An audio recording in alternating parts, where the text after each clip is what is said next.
C'était une nuit silencieuse et sans lune. J'étais seul à la maison ce soir-là. J'étais allé me coucher, mais je n'arrêtais pas de gigoter. Incapable de trouver une position confortable, je me sentais inexplicablement inquiet. Quelque chose ne tournait pas rond. Je me tournais et me retournais encore, mais cela ne m'avançait pas davantage. J'ai fermé les yeux, mais cela n'a pas fait de grande différence. La pièce était tellement sombre qu'il était impossible d'y voir quoi que ce soit. J'étais allongé, désormais silencieux et immobile. Mon corps s'est enfin détendu, et j'ai senti ma conscience s'engourdir, doucement, me préparant ainsi pour mon repos tant attendu. Soudain, quelque chose a brisé le silence, et j'ai ouvert grand mes yeux, tandis que de nombreuses idées angoissantes assaillaient en même temps mon esprit. C'était sans aucun doute, ou presque, le son d'un poing contre le verre. Mais non, cela ne pouvait pas. Pourquoi est-ce que quelqu'un viendrait réveiller des inconnus chez eux? C'est logique. Si quelqu'un voulait s'introduire chez moi, pourquoi frapperait-il à la fenêtre? Il suffirait de la briser et de faire éruption bruyamment. À moins qu'on essaye d'être le plus discret possible, pourquoi frapper? Les monstres n'existent pas. Ça ne m'a pas beaucoup rassuré. J'aurais bien sûr pu regarder par la fenêtre, mais je me suis tourné de l'autre côté, trop angoissé pour tourner la tête, en craignant d'avoir le peur de ma vie en regardant au travers. Mais tout de même, qu'est-ce que ça pouvait bien être? Peut-être que deux oiseaux s'étaient simplement heurtés à la fenêtre?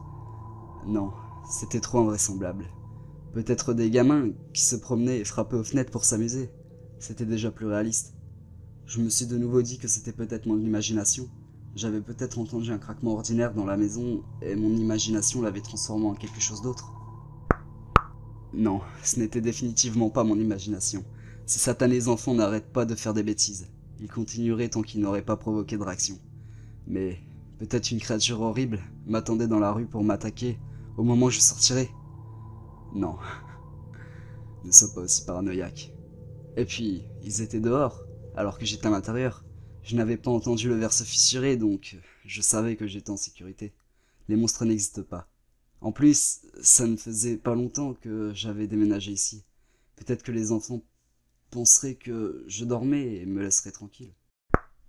Non, ça ne pouvait pas être des enfants. Aucun enfant n'attendrait aussi longtemps d'avoir réussi à énerver quelqu'un. Il aurait fini par s'ennuyer et aurait essayé plus loin. Mais alors, qu'est-ce que cela pouvait être? Pourquoi un tueur en série aurait jeté son dévolu sur moi plutôt que sur un autre, par exemple? Sois logique. Les monstres n'existent pas. Ne sois pas aussi paranoïaque. Ils étaient dehors alors que j'étais à l'intérieur. Je n'avais pas entendu le verre se fissurer. J'étais en sécurité. Mais si ce n'était ni un monstre, ni un assassin, alors qui est-ce? Je devais simplement faire semblant de dormir.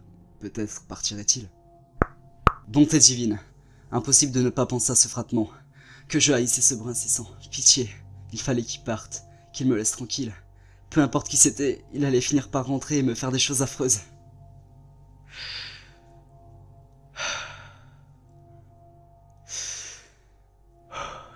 Je sentais mon cœur qui battait la chamade reprendre un rythme détendu. Les monstres n'existent pas. Il fallait que je me rappelle. Ils étaient dehors et j'étais à l'intérieur. Je n'avais pas entendu le verre se fissurer, donc j'étais en sécurité. Je devais me le répéter, et ne pas permettre à la peur de me vaincre. Il fallait que je fasse semblant de dormir, et que je ne bouge pas. Rappelle-toi, ils étaient dehors et tu étais à l'intérieur. Je n'avais pas entendu le verre se fissurer, donc j'étais en sécurité.